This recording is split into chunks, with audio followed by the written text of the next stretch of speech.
First year theology പഠിക്കുമ്പോഴാണ് എനിക്ക് tumour ആദ്യമായിട്ട് സ്ഥിരീകരിക്കുന്നത്. ടോമിലെ ഡോക്ടേഴ്സ് ഒരു പ്രതീക്ഷയും പറഞ്ഞില്ല, ഇനി മുമ്പോട്ട് ജീവിക്കാൻ പറ്റില്ല എന്ന് തന്നെയാണ് അവർ പറഞ്ഞത്. മാക്സിമം ഒരു 3 മാസം എന്നുള്ളതിൽ തന്നെയാണ്. മിക്കവാറും മരിക്കാനുള്ള സാധ്യതയുണ്ട്. ഇനി അവിടുന്ന് ഓപ്പറേഷൻ ചെയ്താലും ഇല്ലെങ്കിലും മരിച്ചു പോകും. മരിക്കാനാണ് സാധ്യത കൂടുതൽ. ഇവനൊന്ന് കരയാൻ പോലും എനിക്ക് പറ്റുന്നില്ല. കാരണം ഒരു പ്രത്യേകിച്ച് ഒരു വല്ലാത്തൊരു മാനസികാവസ്ഥയിലാണ്. എന്ത് ചെയ്യണം, എന്താണ് സംഭവിക്കുന്നതെന്നൊന്നും എനിക്കറിയില്ല. താങ്ങുന്ന ഒരു ദൈവം എൻ്റെ കൂടെ ഉണ്ടെങ്കിൽ പിന്നെ നമ്മൾ തളരേണ്ട കാര്യമില്ലല്ലോ. അദ്ദേഹം അന്ന് എന്നോട് പറഞ്ഞൊരു വാക്കുണ്ട്. അദ്ദേഹം പറഞ്ഞു, there is A signature of God on your tumour. വീണ്ടും പഴയതിനേക്കാളും ഗൗരവമായ ഒരു ട്യൂമറാണ് വീണ്ടും വരുന്നത്. പക്ഷേ രണ്ടാമത്തെ സർജറിയുടെ സമയത്ത് അദ്ദേഹം പറഞ്ഞിരുന്നു, ട്യൂമർ ഈ സ്കാൻ റിപ്പോർട്ട് കണ്ട് പറഞ്ഞു ഇനി സാധ്യത വളരെ കുറവാണ്. അദ്ദേഹം പറഞ്ഞത് കൃത്യമായിട്ട് പറയുകയാണെങ്കിൽ ഒരു 90% മരിച്ചു പോകാനാണ് സാധ്യത. അപ്പം ആ സമയത്തേക്ക് എൻ്റെ രണ്ടാമത്തെ സർജറിയുടെ ഒരു സൈഡ് ഇഫക്റ്റായിട്ട് കണ്ണിൻ്റെ കാഴ്ച, വലത്ത് കണ്ണിൻ്റെ കാഴ്ച മുഴുവൻ പോയി. പിന്നെ ഈ വലത്ത് കൈ തളർന്നു പോയി. എന്നിട്ട് മാതാവിൻ്റെ രൂപത്തെ കെട്ടിപ്പിടിച്ചുകൊണ്ട് ഞാൻ പറയും, എനിക്ക് മരിച്ചു പോകുന്നതിനൊന്നും ഒരു കുഴപ്പമില്ല, പക്ഷെ അമ്മ ഒരു തവണയെങ്കിലും ഒന്ന് വിശുദ്ധ കുർബാന ചേരണം, ഒറ്റ തവണ വിശുദ്ധ കുർബാന ചേരണം, അതിനുശേഷം ഞാൻ മരിച്ചുകൊള്ളാം, ഒരു കുഴപ്പമില്ല എന്ന് ഞാൻ എപ്പോഴും പറയുമായിരുന്നു. നമസ്കാരം. ദി ചോസൻ എന്ന പ്രോഗ്രാമിലേക്ക് ഏവർക്കും സ്വാഗതം.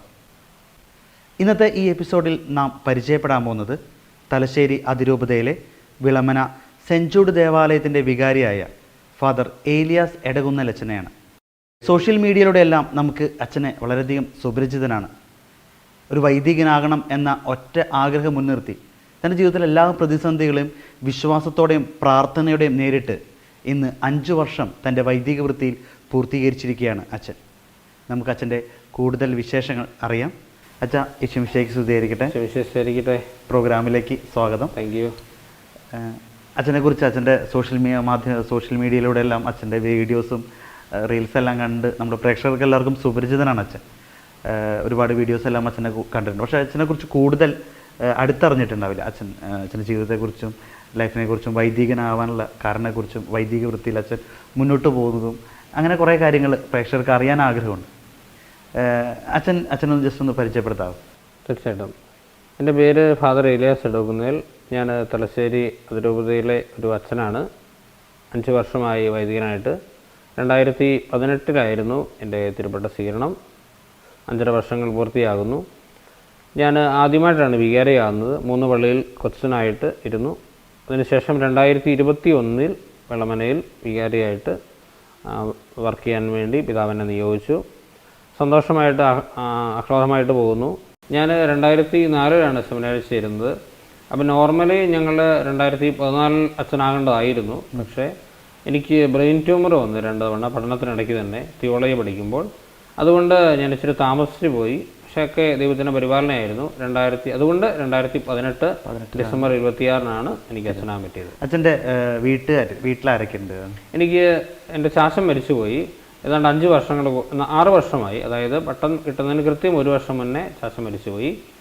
ചാച്ചന് സുഖമില്ലാതെ കിടപ്പായിരുന്നു, ഒരു കിടപ്പ് രോഗിയായിരുന്നു. പാർക്കിൻസൺസ് രോഗമായിരുന്നു 3-4 വർഷമായിട്ട്. അങ്ങനെ അദ്ദേഹം പെട്ടെന്ന് മരിച്ചുപോയി.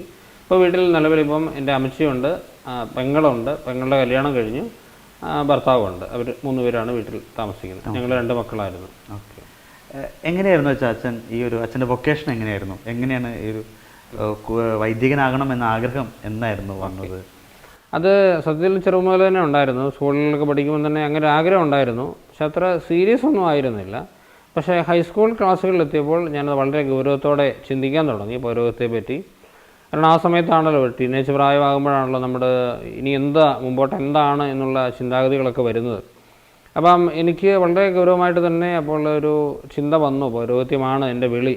കാരണം കുഞ്ഞുനാൾ മുതൽ തന്നെ ഞാൻ കുർബാനയ്ക്ക് കൂടുമായിരുന്നു. എനിക്ക് തോന്നുന്നു എൻ്റെ പൗരോഹിത്യത്തിൽ ഏറ്റവും അധികം എന്നെ ആകർഷിച്ച് ഈ അൾത്താരപാലനായിട്ട് സഹായിച്ച ഓർമ്മകളാണ്. പ്രത്യേകിച്ച് 2ാം ക്ലാസ് മുതൽ കൃത്യമായിട്ട് ഞാൻ കുർബാനയ്ക്ക് കൂടുമായിരുന്നു. അതായത് അത് ദൈവാനുഗ്രഹമാണ്. സാധാരണ ആദ്യ കുർബാന സ്വീകരിച്ച് കഴിഞ്ഞ കുട്ടികളെയാണ് കുർബാനയ്ക്ക് കൂടാൻ ഏർപ്പാടാക്കുക. പക്ഷേ എൻ്റെ കാര്യത്തിൽ ദൈവം വ്യത്യസ്തമായിട്ട് പ്രവർത്തിച്ചു. 2ാം ക്ലാസ് മുതൽ തന്നെ ഞാൻ വിശുദ്ധ കുർബാനയ്ക്ക് സഹായിക്കുന്നുണ്ട്. 2ാം ക്ലാസ് മുതൽ തന്നെ. അപ്പോൾ അതുകൊണ്ട് തന്നെ കുറച്ചുകൂടെ 2ാം ക്ലാസ് മുതൽ അതിന് സാധിച്ചെങ്ങനെയാണ്? അത് വളരെ രസമാണ്. കാരണം ഞങ്ങളുടെ പഴയ വികാരിയായിരുന്ന, ഇപ്പോൾ തലശ്ശേരി രൂപതയിൽ വർക്ക് ചെയ്യുന്ന ഫാദർ തോമസ് പതിക്കൽ, അദ്ദേഹം ഞങ്ങളുടെ വികാരിയായിരുന്നു. ആ സമയത്ത് ഒരു ദിവസം, ഒരു ഞായറാഴ്ച, അന്ന് കുർബാനയ്ക്ക് കൂടാൻ വേണ്ടി നിയോഗിക്കപ്പെട്ട ആൾ വരാതിരുന്നത് കൊണ്ട് തൽക്കാലം ഒരു അഡ്ജസ്റ്റ്മെൻറ്റിൽ കയറ്റി നിർത്തിയതാണ്. പക്ഷേ പിന്നീട് ഒരിക്കലും തിരിച്ചിറങ്ങേണ്ട വന്നിട്ടില്ല. പിന്നെ സ്ഥിരമായിട്ട് തന്നെ ഞാൻ പോകാൻ തുടങ്ങി. ആദ്യമൊന്നും പ്രാർത്ഥന ചെല്ലാം അറിയത്തില്ലായിരുന്നു. അപ്പോൾ ഈ 2ാം ക്ലാസ്സിൽ വെച്ച് അറിയുമായിരുന്നോ എന്തൊക്കെ അതിൻ്റെ ഒരു ഇമ്പോർട്ടൻസും? ഇല്ല, അങ്ങനെയൊന്നും അറിയില്ലായിരുന്നു. എന്തോ വലിയ കാര്യമാണെന്ന് അറിയാമായിരുന്നു. കാരണം ഞങ്ങൾ സാധാരണ കുട്ടികൾ താഴെ നിൽക്കുമ്പോൾ ഇവർ കുറച്ച് കുട്ടികൾ മുകളിൽ നിൽക്കുന്നു, അൾത്താരയിൽ നിൽക്കുന്നു, അച്ഛൻ്റെ കൂടെ നിൽക്കുന്നു എന്ന് പറയുമ്പോൾ അതൊരു വലിയ കാര്യമായിട്ട് അന്ന് അറിയായിരുന്നു. ഇതിൻ്റെ ഗൗരവം അറിയില്ലായിരുന്നു. പക്ഷേ എനിക്ക് ഉറപ്പുണ്ട്, ഇപ്പം ഞാൻ തിരിഞ്ഞു നോക്കുമ്പോൾ എനിക്ക് ഉറപ്പുണ്ട്, ദൈവം അന്ന് മുതൽ തന്നെ ഈശോയുടെ അൾത്താരയിലേക്ക് എന്നെ അടുപ്പിക്കുകയായിരുന്നു, ഒരാകർഷണം തരികയായിരുന്നു. പിന്നെ ഞങ്ങളുടെ വികാരിയായിരുന്ന ഒരു ഫാദർ മാത്യു കാനക്കാടുണ്ട്. അദ്ദേഹം വളരെ വിശുദ്ധനായൊരു അച്ഛനായിരുന്നു. എൻ്റെ ഹൈസ്കൂൾ കാലഘട്ടത്തിൽ അദ്ദേഹമായിരുന്നു വികാരി. ഇപ്പം മരിച്ചുപോയി. അദ്ദേഹത്തിന് ബ്ലഡ് ക്യാൻസർ ആയിരുന്നു, മരിച്ചുപോയി. അദ്ദേഹത്തിൻ്റെ മാതൃക എന്നെ ഒത്തിരി ആകർഷിച്ചിട്ടുണ്ട്. ഒരു വികാരി എങ്ങനെ ആകണമെന്ന് ശരിക്കും എന്നെ കാണിച്ചു തന്നത് അദ്ദേഹമായിരുന്നു. അപ്പോൾ അദ്ദേഹത്തിൻ്റെ ജീവിത മാതൃക എന്നെ ഇതിലേക്ക് ഒത്തിരി ആകർഷിച്ചിട്ടുണ്ട്. വീട്ടിൽ അച്ഛൻ പറഞ്ഞ നേരത്തെ ഒരു മോനും ഒരു മോളും മാത്രമേ ഉള്ളൂ. അതെ. അപ്പോൾ ആകെയുള്ള ഒരു മോൻ, ആ മോൻ ഇപ്പോൾ വൈദികനാവാൻ പോകണമെന്ന് പറഞ്ഞപ്പോൾ എന്തായിരുന്നു വീട്ടിൽ നിന്നുള്ള? ഞാൻ സത്യത്തിൽ 8ാം ക്ലാസ്സിൽ വെച്ച് തന്നെ ഞാൻ പറഞ്ഞല്ലോ, ഒരു ആഗ്രഹം മനസ്സിൽ തുടങ്ങി. 8ാം ക്ലാസ് ഏതാണ്ട് ഒരു പകുതിയോടെ ആയപ്പോൾ തന്നെ ഞാൻ തീരുമാനമെടുത്തു, അച്ഛനാകും എന്നുള്ള തീരുമാനമെടുത്തു. പക്ഷെ ആ സമയത്ത് ടീച്ചർ പറഞ്ഞ പോലെ ഈ പൗരോഹിത്യം എന്നെ സംബന്ധിച്ച് താല്പര്യമുണ്ടെങ്കിലും വീട്ടിൽ നിന്നുള്ള പെർമിഷൻ വലിയ ബുദ്ധിമുട്ടായിരുന്നു. അപ്പം അതുകൊണ്ട് തന്നെ ഞാൻ ആരോടും പറഞ്ഞില്ല. എൻ്റെ വെല്ലുമ്മച്ചിയോട് മാത്രമേ ഞാൻ പറഞ്ഞുള്ളൂ. അപ്പം വെല്ലുമ്മച്ചി ഇന്ന് മരിച്ചുപോയി. വെല്ലുമ്മച്ചി എവിടെ ഞാൻ പറഞ്ഞു ഇങ്ങനെ ഒരു ആഗ്രഹം എനിക്കുണ്ട് അമ്മച്ചി എന്ന് പറഞ്ഞു. അപ്പോൾ അമ്മച്ചി എന്ന് പറഞ്ഞപ്പോൾ നല്ല കാര്യമാണ്, പക്ഷെ ഇപ്പം നീ തൽക്കാലം ഇത് ആരോടും പറയണ്ട, ഞാൻ പ്രാർത്ഥിക്കാം, എന്നിട്ട് നമുക്ക് സമയമാകുമ്പോൾ നമുക്ക് വീട്ടിൽ പറയാം എന്ന് പറഞ്ഞു. അങ്ങനെ 2 വർഷം ഞാൻ ആരോടും പറഞ്ഞില്ല. 10ാം ക്ലാസ്സിലാണ് ഞാൻ ശരിക്കും ഈ കാര്യം വന്ന് വീട്ടിൽ പറയുന്നത്. 10ാം ക്ലാസ്സിൻ്റെ എനിക്ക് തോന്നുന്ന ഒരു ഫെബ്രുവരി മാസം, കൃത്യമായ ഡേറ്റ് ഓർക്കുകയാണെങ്കിൽ ഞാനിപ്പോൾ ഓർക്കുന്നുണ്ട്. കൃത്യമായിട്ട് പറഞ്ഞാൽ 2004 ഫെബ്രുവരി 14-ാം തീയതിയാണ് ഞാൻ ഈ സംഭവം വീട്ടിൽ പറയുന്നത്. അപ്പോൾ ചാച്ചൻ്റെ ഭാഗത്ത് വലിയ എതിർപ്പായിരുന്നു. പൗരോഹിത്യം അവർക്ക് ഇഷ്ടമാണ്, അച്ഛനാകുന്നതൊക്കെ ഇഷ്ടമാണ്. പക്ഷേ ഈ പറഞ്ഞ പോലെ ഒറ്റ മകനായതുകൊണ്ട് അവർക്കൊരു അസുഖം വന്നു കഴിയുമ്പോൾ ആരാ നോക്കാനുള്ളൊരു അവസാന കാലത്ത് അവരെ നോക്കാൻ ആരും ഇല്ലല്ലോ എന്നുള്ളൊരു ചിന്താഗതി. പക്ഷേ അമ്മയ്ക്ക് അന്നും വലിയ സന്തോഷമായിരുന്നു. ചാച്ചന് ആദ്യം കുറേ എതിർപ്പായിരുന്നു. പിന്നെ വീട്ടിൽ നിന്ന് പൊതുവെ എല്ലാവർക്കും, നമ്മുടെ കസിൻസിനും ആൻറ്റിമാരും അങ്കിളുമാരെല്ലാം പറഞ്ഞത് പോകണ്ട, കാരണം പോയാൽ മറ്റൊന്നും കൊണ്ടല്ല, പോകുന്നത് നല്ലതാണ്, അച്ഛനാകുന്നത് നല്ലതാണ്, പക്ഷേ വീട്ടിലാരും ഇല്ലല്ലോ, അതുകൊണ്ട് നമുക്ക് പോകണ്ടായിരിക്കും, ഇവിടെ നിന്നാൽ മതി, എന്തെങ്കിലും ജോലി ചെയ്ത് വീട്ടിൽ അന്വേഷിക്കണം, വീട്ടിലെ കാര്യങ്ങൾ നോക്കണം, ഇപ്പോൾ ചാച്ചനൊക്കെ വയ്യാതാകുമ്പോൾ ആരും ഇല്ലല്ലോ എന്നൊക്കെയുള്ള ചിന്തയായിരുന്നു അവർക്കെല്ലാവർക്കും. പക്ഷെങ്കിലും എൻ്റെ ഒരു നിർബന്ധവും അതിനേക്കാളപ്പുറത്ത് ദൈവത്തിൻ്റെ ഒരു പരിപാലന ഞാൻ എപ്പോഴും ആലോചിക്കുന്ന, അല്ലെങ്കിൽ എപ്പോഴും എനിക്ക് സാന്ത്വനമായൊരു വചനമാണ് യോഹന്നാൻ 15:16, നിങ്ങൾ എന്നെ തിരഞ്ഞെടുക്കുകയല്ല, ഞാൻ നിങ്ങളെ തിരഞ്ഞെടുക്കുകയാണ് ചെയ്യുന്നത്. അപ്പം ഇപ്പം തിരിഞ്ഞു നോക്കുമ്പോൾ എനിക്കറിയാം ഇതൊന്നും എൻ്റെ സെലക്ഷനോ എൻ്റെ താല്പര്യം ഒന്നും ആയിരുന്നില്ല.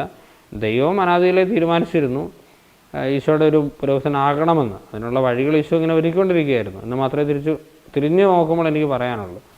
ഈ സെമിനാരി കാലഘട്ടത്തിൻ്റെ ഒരു അവസാനമാണ് അച്ഛൻ അങ്ങനെ ഒരു അല്ല ട്യൂമർ? അതെ, ഞാൻ തിയോളജി അവസാനം എന്ന് പറയാൻ പറ്റില്ല. അവസാനത്തെ ഫോർമേഷൻ, സെമിനാരി ഫോർമേഷൻ ശരിക്കും 3ആയിട്ട് വേണം തിരിക്കാൻ. ഞങ്ങളുടെ ഡൈസിഷൻസ് ഫോർമേഷൻ ആദ്യത്തെ 3 വർഷം മൈനർ സെമിനാരി, പിന്നെ ഒരു 3 വർഷം ഫിലോസഫി, അതിനോട് ചേർന്ന് പിന്നെ ഒരു റീജൻസി കൂടെ ഉണ്ട് 1 വർഷം. അതിനുശേഷം നമുക്ക് വൈദിക വസ്ത്രം കിട്ടും. വൈദിക വസ്ത്രം കിട്ടിക്കഴിഞ്ഞ് പിന്നെ അവസാനത്തെ 3.5 വർഷം, അതാണ് ഏറ്റവും പ്രധാനപ്പെട്ടത്, തിയോളജി ഫോർമേഷൻ. ആ ഫോർമേഷൻ്റെ തുടക്കത്തിൽ ഞാൻ റോമിലാണ് തിയോളജി പഠിക്കാൻ തുടങ്ങിയത്. അപ്പോൾ അവിടെ വെച്ചാണ്, അതായത് ഫസ്റ്റ് ഇയർ തിയോളജി പഠിക്കുമ്പോഴാണ് എനിക്ക് ട്യൂമർ ആദ്യമായിട്ട് സ്ഥിരീകരിക്കുന്നത്. എന്തായിരുന്നു അത്? എങ്ങനെയായിരുന്നു? എനിക്ക് ഞാൻ റോമിൽ പഠിച്ചുകൊണ്ടിരുന്നപ്പം ചെവിക്കൊരു കേൾവിക്കുറവ് തോന്നി ആദ്യം, അതായിരുന്നു സിംറ്റം. അപ്പോൾ അതെന്താണെന്ന് അറിയാൻ വേണ്ടി ആദ്യം ഞാൻ എൻ്റെ അവിടുത്തെ അച്ഛന്മാരോട് പറഞ്ഞു. എൻ്റെ ഫോർമേറ്റർ അച്ഛൻ ഒരു സ്പെയിൻകാരനാണ്, അദ്ദേഹത്തോട് ഇങ്ങനെ പറഞ്ഞു. അപ്പോൾ അദ്ദേഹം പറഞ്ഞു നമുക്ക് ഡോക്ടറെ പോയി കാണാമെന്ന് പറഞ്ഞു. അങ്ങനെ ഞങ്ങൾ ഡോക്ടറെ പോയി കാണുകയാണ്. ശരിക്കും പറഞ്ഞാൽ ഇത് 2012 ജനുവരി മാസത്തിലാണ് സംഭവിക്കുന്നത്. ജനുവരി മാസത്തിൽ ഞാൻ ഡോക്ടറെ പോയി കണ്ടു. അപ്പം ആദ്യം ചെവിയുടെ ഡോക്ടറെയാണ് കാണിച്ചത്. പക്ഷെ അദ്ദേഹം ടെസ്റ്റൊക്കെ ചെയ്തിട്ട് റിസൾട്ട് പറഞ്ഞപ്പോൾ പറഞ്ഞു ഇത് എന്തോ സീരിയസ് ആയ പ്രശ്നമുണ്ട്, കാരണം എൻ്റെ വലത് ചെവിയുടെ കേൾവി 80% നഷ്ടപ്പെട്ടിട്ടുണ്ട്. ഞാനത് നോട്ട് ചെയ്തില്ലായിരുന്നു, കാരണം ഇടത്ത് ചെവി ഓക്കെ ആയതുകൊണ്ട് നമ്മുടെ ശ്രദ്ധയിൽപ്പെട്ടില്ലായിരുന്നു. കേൾവിക്കുറവുണ്ടെന്ന് മാത്രമേ അറിയത്തുള്ളൂ, ഇത്ര ഗൗരവമായെന്ന് എനിക്കറിയില്ലായിരുന്നു. അങ്ങനെ അദ്ദേഹം പറഞ്ഞു ഇത് ചെവിയുടെ പ്രശ്നമല്ല, ബ്രെയിനുമായിട്ട് ബന്ധപ്പെട്ട എന്തോ ഒരു വിഷയമാണെന്ന് പറഞ്ഞു. അങ്ങനെ അദ്ദേഹം ഞങ്ങളുടെ വേറൊരു മെഡിക്കൽ കോളേജ്, റോമിലെ തന്നെ ഒരു മെഡിക്കൽ കോളേജിലേക്ക് പോയി. അവിടെ MRI സ്കാൻ ചെയ്യാൻ പറഞ്ഞു. അങ്ങനെ MRI ചെയ്ത് അതിൻ്റെ റിസൾട്ട് വന്നപ്പോഴാണ് ട്യൂമറാണെന്ന് സ്ഥിരീകരിക്കുന്നത്. അപ്പോൾ ട്യൂമർ വളരെ ആ സമയത്ത് തന്നെ വളരെ അഡ്വാൻസ്ഡ് ആയിരുന്നു. അപ്പോൾ റോമിലെ ഡോക്ടേഴ്സ് ഒരു പ്രതീക്ഷയും പറഞ്ഞില്ല, ഇനി മുമ്പോട്ട് ജീവിക്കാൻ പറ്റില്ല എന്ന് തന്നെയാണ് അവർ പറഞ്ഞത്. മാക്സിമം ഒരു 3 മാസം എന്നുള്ളതിൽ തന്നെയാണ്.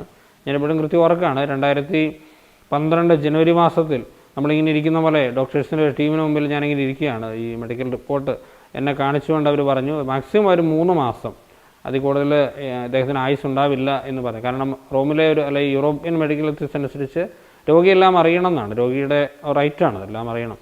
അതുകൊണ്ട് അദ്ദേഹം എന്നോട് ക്ലിയർ ആയിട്ട് പറഞ്ഞു ഇനി ജീവിക്കാൻ സാധ്യതയില്ല, മാക്സിമം പോയാലും 3 മാസം, കാരണം ട്യൂമർ അത്രയും വലുപ്പം വെച്ചു എന്നുള്ളതിലാണ് അദ്ദേഹം എന്നോട് പറഞ്ഞത്. അങ്ങനെ ഞങ്ങൾ തിരിച്ച് സെമിനാറിലേക്ക് വരികയാണ്. അവരെന്നോട് ഓപ്ഷൻ പറഞ്ഞത് വേണമെങ്കിൽ സർജറി ചെയ്യാം, അത് വേണമെങ്കിൽ ഇറ്റലിയിൽ തന്നെ ചെയ്യാം, ഇനി അതല്ലെങ്കിൽ ജർമ്മനിയിൽ കുറച്ചുകൂടെ അഡ്വാൻസ്ഡാണ് വേണം ചെയ്യാം, ഇനി അതും അല്ലെങ്കിൽ ഇന്ത്യയിലേക്ക് തിരിച്ച് വന്നിട്ട് അവിടെ ചെയ്യാം എന്ന് പറഞ്ഞു. അങ്ങനെ ഞങ്ങൾ തിരിച്ച് വന്നപ്പോൾ സെമിനാറിലെത്തി, സെമിനാർ ഡോക്ടേഴ്സിനെ കാര്യങ്ങൾ അറിയിച്ചു. പിന്നെ റോമിൽ പഠിക്കുന്ന തലശ്ശേരിക്കാർ, എൻ്റെ രൂപതക്കാർ അച്ഛന്മാരുണ്ട്, പഠിക്കുകയും ജോലിയും ചെയ്യുന്നവർ. അപ്പോൾ അവരെ എല്ലാവരെയും കൂടെ റെക്ടേഴ്സിനെ വിളിച്ചു. ഇങ്ങനെ കാരണം വളരെ ഗൗരവമായ കാര്യമാണല്ലോ, എന്ത് ചെയ്യണമെന്ന് ആലോചിച്ചു. ഇങ്ങനെ അവർ പിതാവുമായിട്ട് ബന്ധപ്പെട്ടു. അന്ന് തലശ്ശേരിയുടെ മെത്രാപ്പൊലീത്ത ജോർജ് വലൻ്റെ പിതാവാണ്. അദ്ദേഹം ഇവിടുത്തെ ക്യൂരയിലൊക്കെ ആലോചിച്ചതിന് ശേഷം ഒരു തീരുമാനമെടുത്തു, ഇങ്ങോട്ട് തിരിച്ചു വരുന്നതായിരിക്കും നല്ലത്. കാരണം മിക്കവാറും മരിക്കാനുള്ള സാധ്യതയുണ്ട്. ഇനി അവിടുന്ന് ഓപ്പറേഷൻ ചെയ്താലും ഇല്ലെങ്കിലും മരിച്ചു പോകും, മരിക്കാനാണ് സാധ്യത കൂടുതൽ. അപ്പം അങ്ങനെ വല്ലതും സംഭവിച്ചാൽ ആ സാഹചര്യത്തിൽ തിരിച്ച് ഇങ്ങോട്ട് വരിക, അല്ലെങ്കിൽ ബോഡി കൊണ്ടുപോവുക, അങ്ങനെ കുറേ ബുദ്ധിമുട്ടുകളുണ്ടല്ലോ. പിന്നെ അതിനേക്കാളൊക്കെ അപ്പുറത്ത് ഇവിടെ ഈ ഇന്ത്യൻ ഡോക്ടേഴ്സിലാണ് കുറച്ചുകൂടി ഒരു താല്പര്യം, പ്രത്യേകിച്ച് ഇങ്ങനത്തെ ഈ നെർവ് സംബന്ധമായ സർജറിയൊക്കെ ആകുമ്പോൾ നമ്മുടെ ഇന്ത്യൻ ഡോക്ടേഴ്സിനാണ് കുറച്ചുകൂടെ ഒരു നല്ലതെന്നുള്ള ഒരു അഭിപ്രായം പൊതുവെ വന്നു. അങ്ങനെ പിതാവ് അങ്ങനെ എൻ്റെ സ്കാൻ റിപ്പോർട്ട് ഞാൻ മെയിലിൽ അയച്ചു കൊടുത്തിരുന്നു. സ്കാൻ റിപ്പോർട്ടെല്ലാം കൂടെ പിതാവ് എറണാകുളത്ത് ലിസി ഹോസ്പിറ്റലിലേക്ക് ഫോർവേഡ് ചെയ്തു. അപ്പോൾ അവിടെ ഒരു നല്ല ഒരു ന്യൂറോ സർജൻ ഉണ്ടെന്ന് അന്ന് ചക്കിത്ത് പിതാവാണല്ലോ സഹായമെത്രാൻ, ചക്കിത്ത് പിതാവ് നമ്മുടെ തലശ്ശേരി പിതാവായിരുന്ന വലണ്ട് പിതാവിനോട് പറഞ്ഞു കുഴപ്പമില്ല, ട്രീറ്റ് ചെയ്യാമെന്ന് പറഞ്ഞു. അപ്പോൾ അതിൻ്റെ പേരിൽ പിതാവ് പറയുകയാണ്, ഡോക്ടേഴ്സിനോട് പറഞ്ഞു എലിയാസിനെ ഇങ്ങോട്ട് വിട്ടേക്കാൻ പറഞ്ഞു. അങ്ങനെ ഒരു ഫെബ്രുവരി 1st വീക്കിലാണ് ഞാൻ തിരിച്ച് റോമിൽ നിന്ന് തിരിച്ച് തലശ്ശേരിയിൽ വരുന്നത്. അതിനുശേഷം വന്നപ്പോഴും ഞാനങ്ങനെ വീട്ടിലും അങ്ങനെ ആരോടും ഒന്നും പറഞ്ഞില്ല. കാരണം പിതാവ് പറഞ്ഞിരുന്നു, പിതാവിന് നല്ല വിശ്വാസമായിരുന്നു വലണ്ട് പിതാവിന്. പിതാവ് പറഞ്ഞു സാരമില്ല, ഒന്നും സംഭവിക്കാൻ പോകുന്നില്ല, വീട്ടുകാരെ ഒന്ന് അറിയിച്ച് പേടിപ്പിക്കേണ്ട, നമുക്കത് മാനേജ് ചെയ്യാവുന്ന വിഷയമുള്ളൂ എന്ന് പറഞ്ഞു. പിതാവിൻ്റെ ഒരു ധൈര്യം, എന്നെ അച്ഛന്മാരുടെ സപ്പോർട്ടൊക്കെ ഒത്തിരി എന്നെ സഹായിച്ചിരുന്നു ആ സമയത്ത്. എങ്ങനെ ട്യൂമറാന്ന് അറിയുമ്പോൾ എന്തായിരുന്നു അച്ഛൻ്റെ മാനസികാവസ്ഥ സമയം? എൻ്റെ മാനസികാവസ്ഥ എന്ന് പറഞ്ഞാൽ സത്യം പറഞ്ഞാൽ ഇങ്ങനെ ബ്രെയിൻ ട്യൂമർ എന്നൊക്കെ കേട്ടിട്ടുണ്ടെന്നല്ലാതെ ഇതെന്താണ് സംഗതി എന്ന് പോലും എനിക്ക് അന്ന് അറിയില്ലായിരുന്നു. അപ്പം തിരിച്ചിങ്ങനെ ഇത് ഇത്ര ഗൗരവമാണെന്നും എനിക്കറിയില്ലായിരുന്നു. അപ്പോൾ ആ സമയത്ത് ഡോക്ടർ പറഞ്ഞല്ലോ ഇങ്ങനെ 3 മാസമാണ് ഇനി ആയുസുള്ളൂ എന്നൊക്കെ പറഞ്ഞ്. അപ്പോൾ ഞങ്ങൾ തിരിച്ച് സെമിനാറിലേക്ക് വരികയാണ്. തിരിച്ച് വന്നു കഴിഞ്ഞ് സെമിനാറിൽ എത്തിക്കഴിഞ്ഞിട്ട് ഒരു ഉച്ച നേരത്താണ് ഞങ്ങൾ തിരിച്ചു വരുന്നത്. ഞാനും എൻ്റെ ഫോർമാറ്റേഴ്സിനും മാത്രമേ ഉള്ളൂ, അദ്ദേഹം ഒരു സ്പെയിൻകാരനാണ്. ഞങ്ങൾ രണ്ടുപേരും മാത്രമേ ഉള്ളൂ. ബാക്കി എല്ലാ ബ്രദേഴ്സും ആ സമയത്ത് പഠിക്കാൻ വേണ്ടി ഞങ്ങളുടെ യൂണിവേഴ്സിറ്റി ഇച്ചിരി ദൂരമുണ്ട് നടക്കാൻ, അപ്പോൾ അവിടേക്ക് പോവുകയാണ്. അപ്പോൾ സെമിനാറിൽ ഞങ്ങളുടെ രണ്ടുപേരും മാത്രമേ ഉള്ളൂ. വന്നു കഴിഞ്ഞ ഉടനെ അച്ഛൻ പറഞ്ഞു വിശ്രമിക്കാൻ പറഞ്ഞിട്ട് അച്ഛൻ്റെ മുറിയിലേക്ക് പോയി. അപ്പോൾ ഞാൻ മുറിയിലേക്ക് പോയി ഒന്ന് ഫ്രഷായി, എന്നിട്ട് നമ്മുടെ ചാപ്പലിലേക്ക് പോവുകയാണ് ഞാൻ. കാരണം എന്ത് ചെയ്യണമെന്ന് എനിക്കൊന്നും അറിയില്ല. കാരണം ഇത് ഏതാനും മണിക്കൂറുകൾക്ക് മുമ്പ് ശരിക്കും ഒരു മരണ വാറണ്ട് കിട്ടിയ ഒരാളുടെ അവസ്ഥയാണ്, എന്താണെന്ന് നമുക്ക് അറിഞ്ഞുകൂടല്ലോ. അപ്പോൾ എന്നിട്ട് ഏതായാലും ഞാൻ ഒരു ചെറിയൊരു ചാപ്പൽ, ഒരു കുഞ്ഞൊരു ചാപ്പലുണ്ട് ഞങ്ങൾക്ക് റൂമിൽ, ഞങ്ങളുടെ സെമിനാരിയിൽ സേതസാബിൻസെ എന്ന് പറഞ്ഞ സെമിനാരിലാണ് ഞാൻ പഠിച്ചത്. അവിടെ ഞങ്ങൾക്കൊരു പ്രൈവറ്റ് ചാപ്പലുണ്ട്, ചെറിയ ചാപ്പലാണ്. അവിടെ ഈശോയുടെ ഒരു ക്രൂശ് രൂപം മാത്രമേ ഉള്ളൂ, വേറെ ഒന്നുമില്ല. അപ്പോൾ ആ ക്രൂശ് രൂപത്തിന് മുമ്പിൽ ഞാൻ പോയി ഇരുന്നു കുറേ നേരം. പക്ഷേ അവിടെ ഇരുന്നെങ്കിലും ഇവനൊന്ന് കരയാൻ പോലും എനിക്ക് പറ്റുന്നില്ല. കാരണം ഒരു പ്രത്യേകിച്ച് ഒരു വല്ലാത്തൊരു മാനസികാവസ്ഥയിലാണ്. എന്ത് ചെയ്യണം, എന്താണ് സംഭവിക്കുന്നതെന്നൊന്നും എനിക്കറിയില്ല.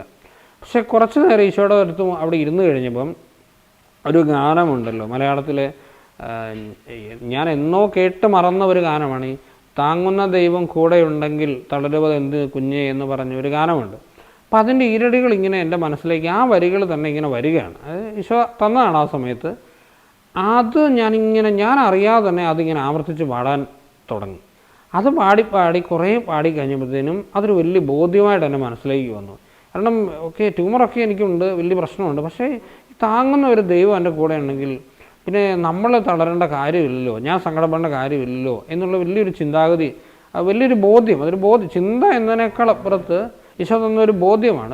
ഒരു തരം ഒരു സ്പിരിച്വൽ ഹീലിംഗ് ആ സമയത്ത് എനിക്ക് കിട്ടി. അതിൽ പിന്നെ വലിയ പ്രശ്നം എൻ്റെ ട്യൂമറിനെ പറ്റി മാനസികമായിട്ട് ഞാൻ അനുഭവിച്ചിട്ടില്ല. വലിയ ടെൻഷനോ വെപ്രാളമൊന്നും ഒരിക്കലും രണ്ടാമത് പിന്നെ ട്യൂമർ വന്നപ്പോഴായാലും എനിക്കത് ഉണ്ടായില്ല. കാരണം എനിക്ക് ഉറപ്പുണ്ട് ഞാൻ എൻ്റെ ഈശോയുടെ കരങ്ങളിലാണ്, ആ ഈശോയാണ് എന്നെ താങ്ങുന്നത് എന്നുള്ള വലിയൊരു ബോധ്യം ആ സമയത്ത് എനിക്ക് കിട്ടി. എന്നിട്ട് അതിനുശേഷം പിന്നെ ചികിത്സ എങ്ങനെ? എന്നിട്ട് ഞാൻ തിരിച്ചു വന്നില്ല, ഞാൻ പറഞ്ഞല്ലോ, തിരിച്ച് നമ്മൾ തലശ്ശേരിയിലേക്ക് വന്നു. അങ്ങനെ വീട്ടിൽ പോയി ഒരാഴ്ച വീട്ടിൽ നിന്നു. പക്ഷേ ആ സമയത്ത് തന്നെ ഞങ്ങൾ എറണാകുളത്ത് ലിസി ഹോസ്പിറ്റലിൽ പിതാവ് എനിക്ക് അപ്പോയിൻറ്റ് ബുക്ക് ചെയ്തിരുന്നു. അവിടെ ഒരു ഡോക്ടർ കൃഷ്ണദാസ്, അദ്ദേഹം ഒരു കേരളത്തിലെ വളരെ അറിയപ്പെടുന്ന ഒരു ന്യൂറോ സർജനാണ്. അദ്ദേഹത്തെ കണ്ടു, സംസാരിച്ചു. പക്ഷെ അദ്ദേഹം വളരെ കോൺഫിഡൻസോടെ എന്നോട് സംസാരിച്ചത് സാരമില്ല, നമുക്കിത് മാനേജ് ചെയ്യാവുന്നേ ഉള്ളൂ, നമുക്ക് ട്യൂമർ വലുപ്പമുണ്ട്, പക്ഷെ സാരമില്ല, ഇപ്പോൾ തൽക്കാലം ഒരു 2-3 ആഴ്ച ഞാൻ മരുന്ന് തന്നാം, ആ മരുന്ന് ഒന്ന് കഴിച്ചിട്ട് തിരിച്ച് വന്നാൽ മതി, നമുക്ക് സർജറി ചെയ്യാം, ഡേറ്റൊക്കെ തീരുമാനിക്കാമെന്ന് പറഞ്ഞു. അപ്പോൾ അദ്ദേഹം എനിക്ക് ഡേറ്റ് തന്നു. അത് ഫെബ്രുവരി 27 2012 ഫെബ്രുവരി 27. അപ്പോൾ 2 ആഴ്ച മരുന്ന് കഴിക്കാനുണ്ട്. അങ്ങനെ ഞാൻ തിരിച്ച് വീട്ടിലേക്ക് പോയി.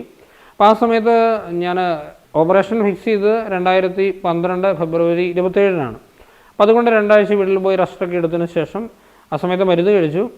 ഒരു 3 ദിവസം മുമ്പ് ഞാൻ തലശ്ശേരിയിലേക്ക് വന്നു. തലശ്ശേരിയിലേക്ക് വന്ന് എന്ന് പറഞ്ഞാൽ ഓപ്പറേഷൻ കുറച്ച് മുന്നേ ആശുപത്രി പോയി അഡ്മിറ്റ് ആണല്ലോ, അതിനുവേണ്ടിയൊക്കെ ആയിട്ട് തലശ്ശേരിയിലേക്ക് വന്നു.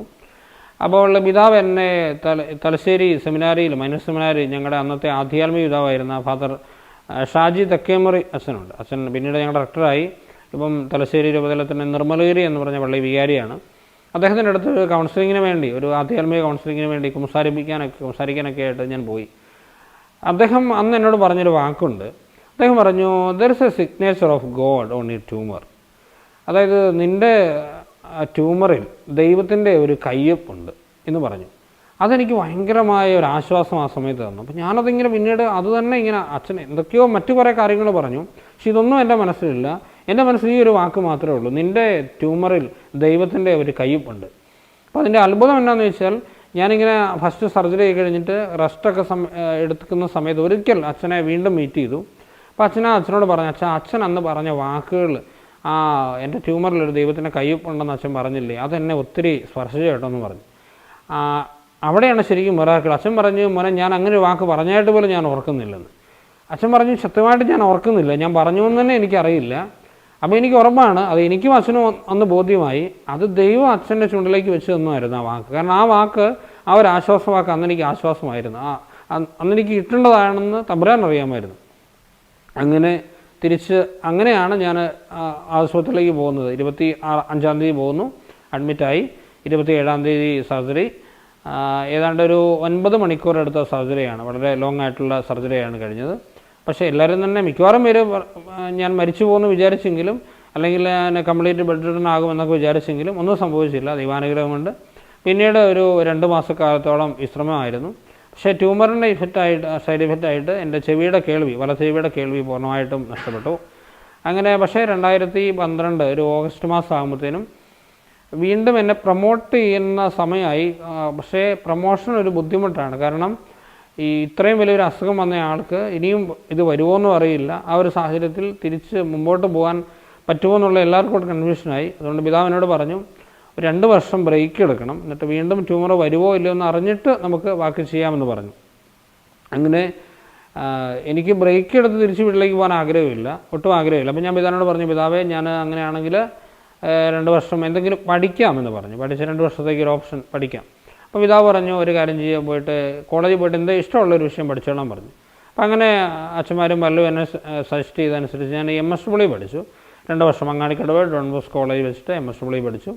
അങ്ങനെ 2014 പഠനമൊക്കെ പൂർത്തിയാക്കിയിട്ടാണ് 2014 വീണ്ടും സെമിനാറിലേക്ക് റീജോയിൻ ചെയ്യുന്നു. പക്ഷേ അന്നേരം അതിന് മുമ്പായിട്ട് ഈ ആദ്യത്തെ സർജറി കഴിഞ്ഞല്ലോ, ആ സമയത്ത് വീട്ടുകാർ അറിഞ്ഞായിരുന്നു?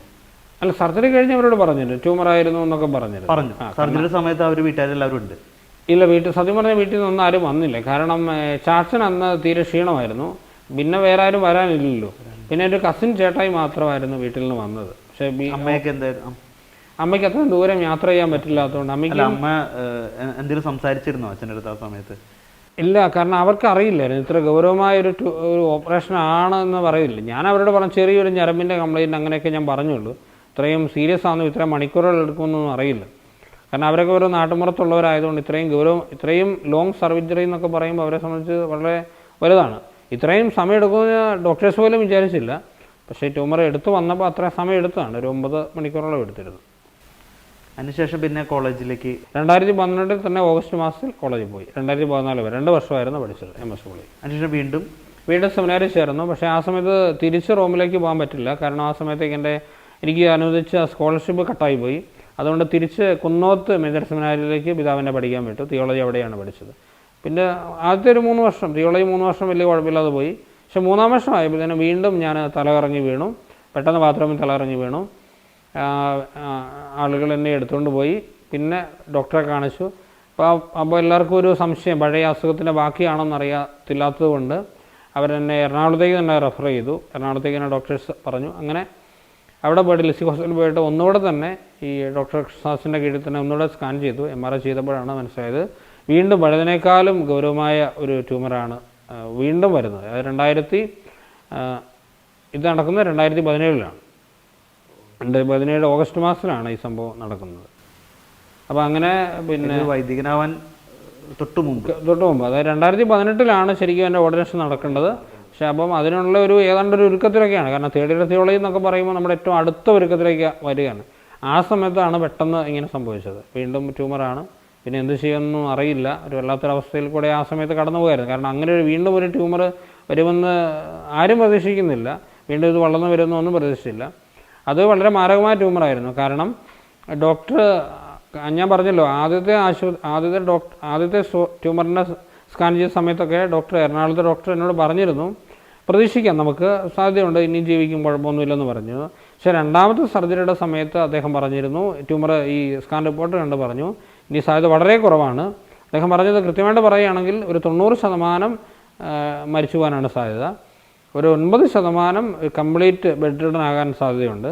പിന്നെ അദ്ദേഹം ഒരു ഹൈന്ദവനായ ഡോക്ടറാണ്. പക്ഷേ അദ്ദേഹത്തിനോട് പറഞ്ഞു, ബാക്കിയുള്ള 1% നിങ്ങൾ വിശ്വസിക്കുന്ന ദൈവത്തിന് എന്തെങ്കിലും ഒരു മിറാക്കിൾ ചെയ്യുവാണെങ്കിൽ നിങ്ങളിനി ജീവിക്കുമെന്ന് പറഞ്ഞു.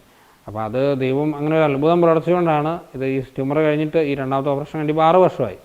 ഇതുവരെ ഒരു ദിവസം പോലും ട്യൂമറിൻ്റെ ഓപ്പറേഷൻ കഴിഞ്ഞ് ഒരു ദിവസം പോലും ജീവിക്കാൻ സാധ്യതയില്ലെന്ന് മെഡിക്കൽ സയൻസ് വിധി എഴുതിയ ഞാനാണ്. ദൈവത്തിൻ്റെ പരിപാലനം കൊണ്ട് ഇത്രയും വർഷം ഇങ്ങനെ ജീവിച്ചിരിക്കുന്നു. ഈ രണ്ടാമത്തെ ഓപ്പറേഷൻ സമയത്ത് എന്തായിരുന്നു അത് കഴിഞ്ഞതിന് ശേഷം?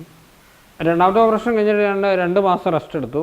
പക്ഷേ വീണ്ടും റെസ്റ്റ് കണ്ടിന്യൂ ചെയ്താൽ വീണ്ടും ഓരോ വർഷം റെസ്റ്റ് കണ്ടിന്യൂ ചെയ്യുകയാണെങ്കിൽ ഒരു വർഷം കൂടെ വീണ്ടും ഒരു ബ്രേക്ക് എടുക്കേണ്ടി വരും.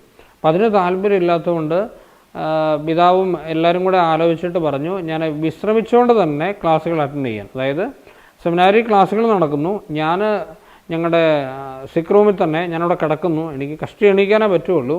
അപ്പം ഞാൻ അത് കാണുന്നു, നടക്കാനൊക്കെ കഷ്ടി നടക്കാനേ പറ്റുമുണ്ടായിരുന്നു. ഓപ്പറേഷൻ കഴിഞ്ഞിട്ട് എങ്കിലും ഈ അച്ഛനാണെന്നുള്ള വലിയ ആഗ്രഹമായിരുന്നു. കാരണം ഇനിയും വർഷങ്ങൾ മുമ്പോട്ട് പോവുകയാണല്ലോ എന്നുള്ള ഒരു വിഷമം കൊണ്ട് ഞാൻ പറഞ്ഞു, ഞാൻ ഇവിടെ ഇരുന്ന് എത്ര സഹിച്ചിട്ടായാലും വേണ്ടില്ല, ഇവിടെ ഇരുന്ന് ക്ലാസ്സുകൾ അറ്റൻഡ് ചെയ്തോളാം. അപ്പം ആ സമയത്തേക്ക് എൻ്റെ രണ്ടാമത്തെ സർജറിയുടെ ഒരു സൈഡ് ഇഫക്റ്റായിട്ട് കണ്ണിൻ്റെ കാഴ്ച, വലത്ത് കണ്ണിൻ്റെ കാഴ്ച മുഴുവൻ പോയി. പിന്നെ ഈ വലത്ത് കൈ തളർന്നു പോയി. അപ്പം അത് ഇപ്പോഴും അങ്ങനെയാണ്. ആദ്യത്തെ ട്യൂമറിൻ്റെ സമയത്ത് വലത്ത് ചെവിയുടെ കേളി പോയിരുന്നു. അപ്പം രണ്ടാമത്തെ വന്നപ്പോഴത്തേനും വലത്ത് കണ്ണിൻ്റെ കാഴ്ച പോയി, ഈ കൈ തളർന്നു പോയി, എഴുതാനൊന്നും പറ്റത്തില്ല, ഇതിങ്ങനെ ചലിപ്പിക്കാൻ മാത്രമേ പറ്റത്തുള്ളൂ. അങ്ങനെയുള്ള ഒത്തിരി പരിമിതികൾ ആ സമയത്ത് എനിക്ക് സംഭവിച്ചു. അതൊക്കെ ലൈഫ് ലോങ് ആണ്, ഇനി ഒരിക്കലും മാറ്റാൻ പറ്റില്ല. പക്ഷെ എന്നാലും ദൈവം വലിയ പരിപാലനയോടെ കടത്തിവിടണം. കാരണം ഞാൻ ശരിക്കും പറഞ്ഞ ഒരു പകുതി മനുഷ്യനാണ്. കാരണം പകുതി എല്ലാം പോയി കിടക്കുവാണ്, അത് ലൈഫ് ലോങ് ആണ്. പക്ഷേ എൻ്റെ പൗരോഹിത്യ ശുശ്രൂഷയ്ക്ക് ഒരു തടസ്സവും വരാൻ ദൈവം അനുവദിക്കുന്നില്ല. അപ്പോൾ അവിടെയാണ് ദൈവത്തിൻ്റെ ഒരു വലിയ പരിപാലനം. രണ്ടാമതും ഇത് വന്നു കഴിഞ്ഞപ്പോൾ, അതും വൈദികനാവാനായിട്ട് തൊട്ട് മുമ്പാണ് ഇത് വീണ്ടും വരുന്നത്.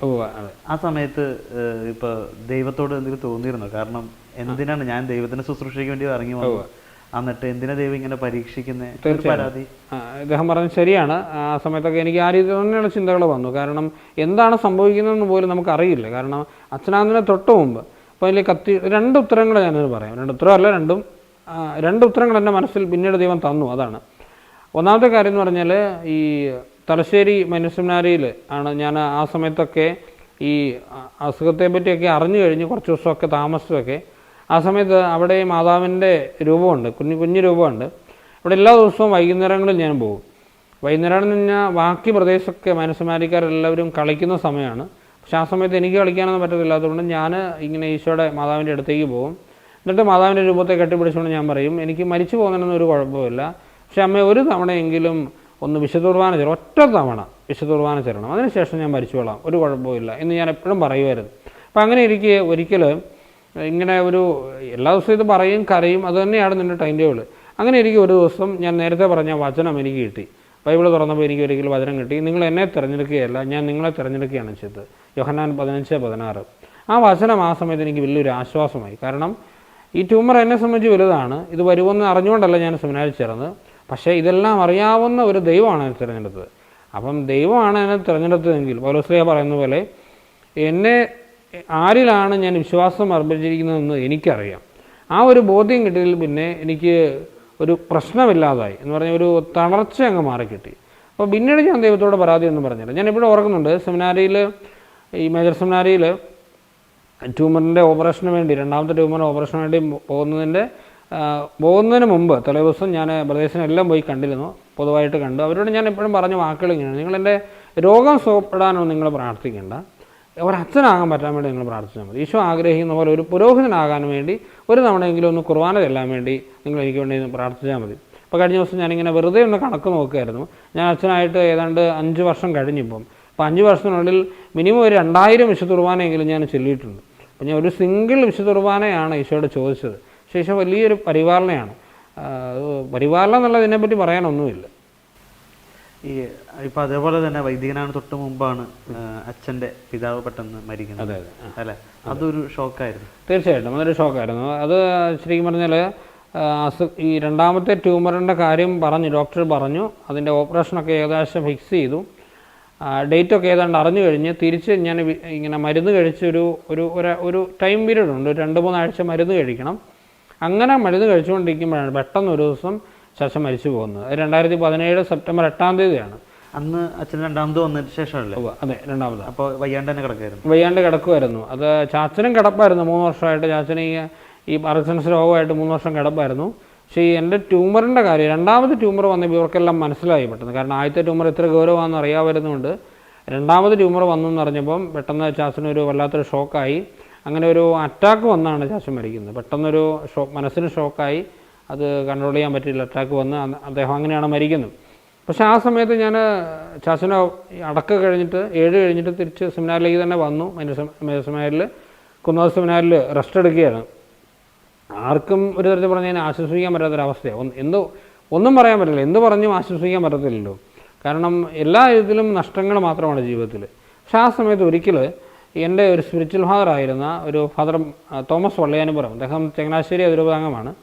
അദ്ദേഹം ഒരിക്കൽ എന്നെ വിളിച്ചു. ഒരു ദിവസം വൈകുന്നേരം ഞാനിങ്ങനെ പള്ളിയിലിരിക്കും, അദ്ദേഹം എന്നെ മുറിയിലേക്ക് വിളിച്ചു. എന്നിട്ട് പറഞ്ഞു, അദ്ദേഹം എന്നെ ചേർത്ത് വിളിച്ചുകൊണ്ട് പറഞ്ഞു, മോനെ, ഞങ്ങൾക്ക് ആർക്കും നിന്നെ ആശ്വസിക്കാൻ പറ്റത്തില്ല. പക്ഷെ നീ ഒരു കാര്യം ചെയ്യണം, നീ യേശുപിതാവിൻ്റെ ഒരു ഫോട്ടോ എവിടുന്നെങ്കിലും സംഘടിപ്പിക്കണം. എന്നിട്ട് ആ യേശുപിതാവിൻ്റെ ഫോട്ടോ എടുത്തിട്ട് പള്ളിയിൽ പോകണം. എന്നിട്ട് നിൻ്റെ മുമ്പിൽ ഈ ഫോട്ടോ വെച്ചിട്ട് യേശുപിതാവിനോട് പറയണം, യേശുപിതാവ്, ഈ ലോകത്തിൽ എനിക്കിനി അപ്പനില്ല, ഇനി എൻ്റെ കുടുംബം അനാഥമായി, പക്ഷേ യേശുപിതാവ് ഇനി എൻ്റെ അപ്പനാകണം എന്ന് പറഞ്ഞു. അപ്പം എനിക്കത് ശരിക്കും മനസ്സിലായൊന്നുമില്ല, എങ്കിലും ഞാൻ അച്ഛൻ പറഞ്ഞതാണല്ലോ, അനുസരിക്കണമല്ലോ എന്ന് കരുതി ഞാനിങ്ങനെ യേശുപിതാവിൻ്റെ ഒരു ഫോട്ടോ എൻ്റെ മുറിയിലുണ്ടായിരുന്നു. അത് എടുത്തുകൊണ്ട് പോയി യേശുപിതാവിൻ്റെ ഫോട്ടോ മുമ്പ് വെച്ച് അച്ഛനും പറഞ്ഞു, ഇതേപോലെ തന്നെ പറഞ്ഞു, യേശുപിതാവ് എനിക്കിനി ഈ ലോകത്തിൽ അപ്പനില്ല, യേശുപിതാവായിരിക്കണം എൻ്റെ അപ്പൻ. അപ്പോൾ എൻ്റെ കുടുംബത്തിൻ്റെ കാര്യം, എൻ്റെ പൗരോഹിത്യത്തിൻ്റെ കാര്യം, എല്ലാ കാര്യങ്ങളും യേശുപിതാവ് ഒരു അപ്പനെ പോലെ മുൻകൈ എടുത്ത് നടത്തണമെന്ന് പറഞ്ഞു. അത് അന്ന് മുതൽ, അത് പറഞ്ഞിട്ട് ഇപ്പോൾ 6 വർഷത്തോളമായി, 6 വർഷം കഴിഞ്ഞു. പക്ഷെ എനിക്ക് ഉറപ്പ് പറയാൻ പറ്റും, അന്ന് മുതൽ ഇന്ന് വരെയുള്ള എൻ്റെ ജീവിതം നടന്ന എല്ലാ കാര്യങ്ങളും ഈ യേശുപിതാവ് ഒരു നല്ല അപ്പനെ പോലെ എല്ലാ കാര്യങ്ങളും മുൻകൈ, എനിക്കിത് പറഞ്ഞറിയിക്കാൻ പറ്റത്തില്ല. ഇത് അനുഭവിച്ച ഒരാൾക്ക് ഇതിൻ്റെ ഒരു സന്തോഷവും ആഹ്ലാദവും മനസ്സിലാവുകയുള്ളൂ.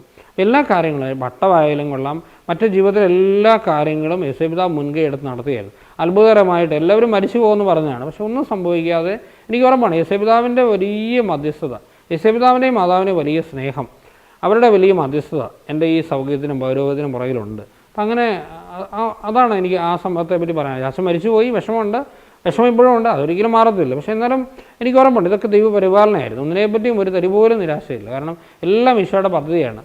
ഈ അച്ഛനെ പോലെ തന്നെ എനിക്ക് തോന്നുന്നു അമ്മയ്ക്ക് വലിയൊരു സ്ട്രെങ്ത് ഒരു ആവശ്യമായിരുന്നു എന്നുണ്ടല്ലോ. കാരണം മകൻ്റെ അവസ്ഥയും അവസ്ഥയും അതിനെ അച്ഛൻ എങ്ങനെ ഓവർകം ചെയ്യാനായിട്ട്? ഞാൻ സത്യം പറഞ്ഞാൽ ഞാനിപ്പോഴും ഓർക്കുന്നുണ്ട്, ഞാൻ എൻ്റെ ഇടവേള സിസ്റ്റേഴ്സിനോടൊക്കെ ഞാൻ പറഞ്ഞ ഒരു കാര്യം, അവരോട് പറഞ്ഞു, നിങ്ങളൊരു കാര്യം ചെയ്യണം, അമ്മയുടെ അടുത്ത് പോയി ഇരിക്കണം. ആ സമയത്ത് പ്രത്യേകിച്ച് ഓപ്പറേഷൻ സമയത്തൊക്കെ അമ്മയുടെ അടുത്ത് പോയി അമ്മ ആശ്വസിക്കുകയും ചെയ്യണം. പക്ഷെ ഞാൻ അതിനേക്കാൾ അപ്പുറത്തായിട്ട് മാതാവിൻ്റെ പ്രത്യേക മധ്യസ്ഥം പ്രാർത്ഥിച്ചു. മാതാവിനോട് പറഞ്ഞു, ഒരമ്മയുടെ വേദന എന്താണെന്ന് മാതാവിനെ മാത്രമേ അറിയത്തുള്ളൂ. ഞാൻ വിചാരിച്ചാൽ എൻ്റെ അമ്മേനെ ആശ്വസിക്കാൻ പറ്റും, ആര് വിചാരിച്ചാലും പറ്റത്തില്ല. പക്ഷെ മാതാവ് അവിടെ ഉണ്ടായിരിക്കണം. അമ്മയ്ക്ക് ഇതൊക്കെ നേരിടാനുള്ള ഒരു കഴിവ്, ഒരു മാനസിക ധൈര്യം മാതാവ് കൊടുക്കണം. അത് മാതാവ് ക്രമീകരിച്ചു. കാരണം അതുകൊണ്ടാണ് ഇന്ന് ഇപ്പോഴും ഇതൊക്കെ ജീവിതത്തിൽ സംഭവിച്ചെങ്കിലും നമ്മൾ ധീരതയോടെ എല്ലാം നേരിട്ടു. അപ്പം അതിന് കാരണം മാതാവ് അമ്മയ്ക്ക് കൊടുത്ത ഒരു വലിയ ശക്തി ഉണ്ടായിരുന്നു. ഇതൊക്കെ പിന്നീടാണ് ശരിക്കും പറഞ്ഞാൽ അറിയുന്നത്. പക്ഷേ ഈ എന്താ പറയുക, വിശുദ്ധരുടെയൊക്കെ സാന്നിധ്യം, പ്രത്യേകിച്ച് പരിശുദ്ധ അമ്മയുടെ യേശുപിതാവിൻ്റെയൊക്കെ സാന്നിധ്യം അത് വെറുതെ പറയുന്നതല്ല. സത്യമായിട്ടും അത് ജീവിതത്തിൽ അനുഭവിച്ച, അല്ലെങ്കിൽ ഒരു പകൽ പോലെ വ്യക്തമാണ്. അല്ലെങ്കിൽ എന്താ പറയുക, എനിക്കതിനെപ്പറ്റി എങ്ങനെ പറയേണ്ടതെന്ന് പോലെ അറിയത്തില്ല. പക്ഷേ മാതാവിൻ്റെയും യേശുപിതാവിൻ്റെയും മധ്യസ്ഥം വളരെ അധികമുണ്ട്. പിന്നെ അൽഫോൻസാമ്മ എനിക്ക് ഒത്തിരി ഇഷ്ടമാണ്. അൽഫോൻസാമ്മ ഒരു ചേച്ചിയെ പോലെ ഞാൻ സ്നേഹിക്കുന്ന അൽഫോൻസാമ്മ. പ്രത്യേകിച്ച് അൽഫോൻസാമ്മ ഒരു സഹനത്തിൻ്റെ പുത്രിയാണല്ലോ.